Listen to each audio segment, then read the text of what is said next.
I am Malala, Chapter 13. Class dismissed.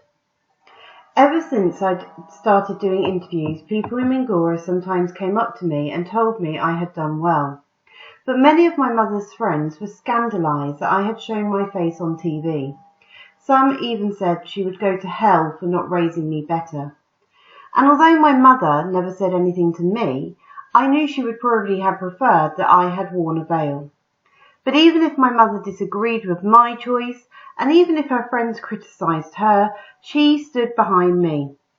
Meanwhile, even some friends asked me why I'd let the world see my face.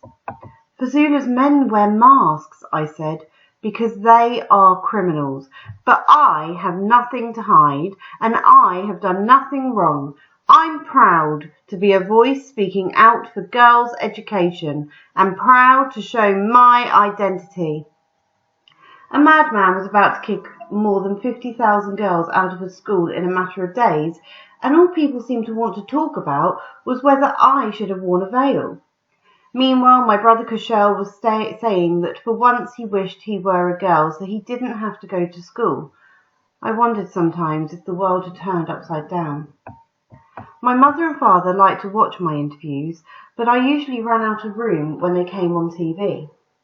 I always liked to give interviews because I know how important it was to speak for girls' rights, but I never liked to watch them.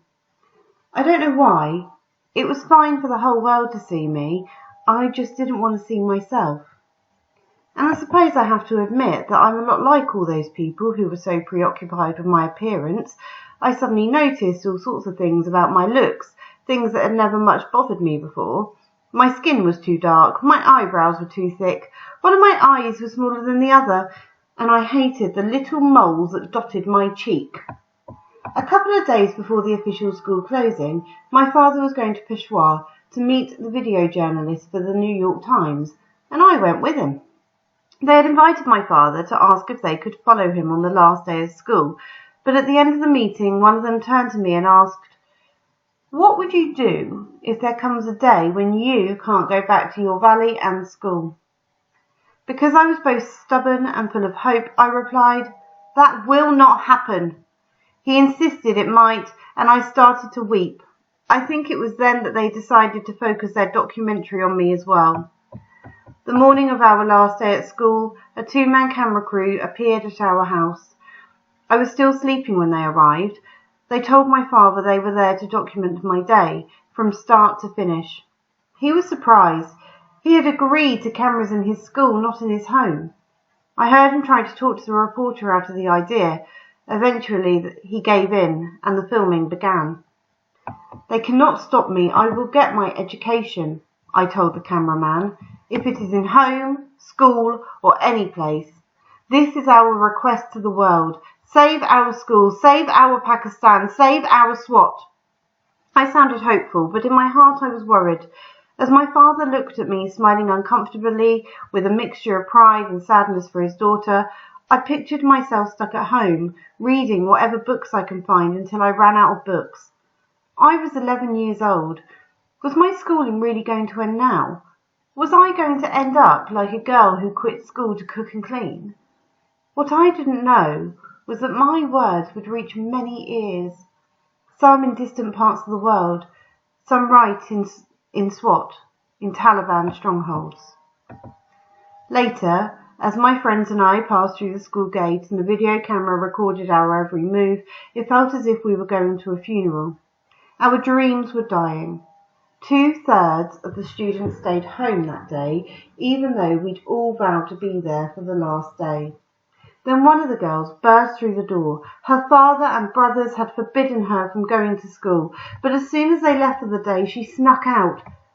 What a strange world it was when a girl who wanted to go to school had to defy militants with machine guns as well as her own family. As the day went on, the teachers tried to act as if everything were normal. Some even gave us homework as if they'd be seeing us again after the winter vacation. Finally, the bell rang for the last time, and Madame Mariam announced it was the end of term, but unlike in other years, no date was announced for the start of the next term. My friends and I all stood in the courtyard hugging one another, too sad to leave.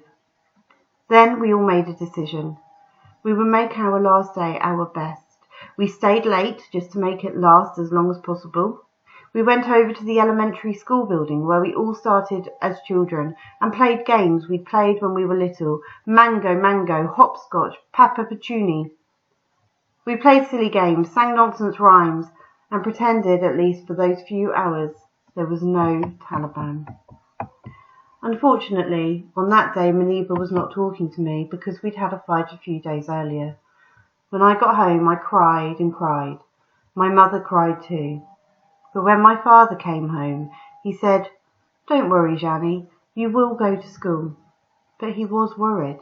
The boys' school would reopen after the winter holidays, but the closing of the girls' school meant a significant loss of income, which he needed to pay teachers their salaries and rents for buildings.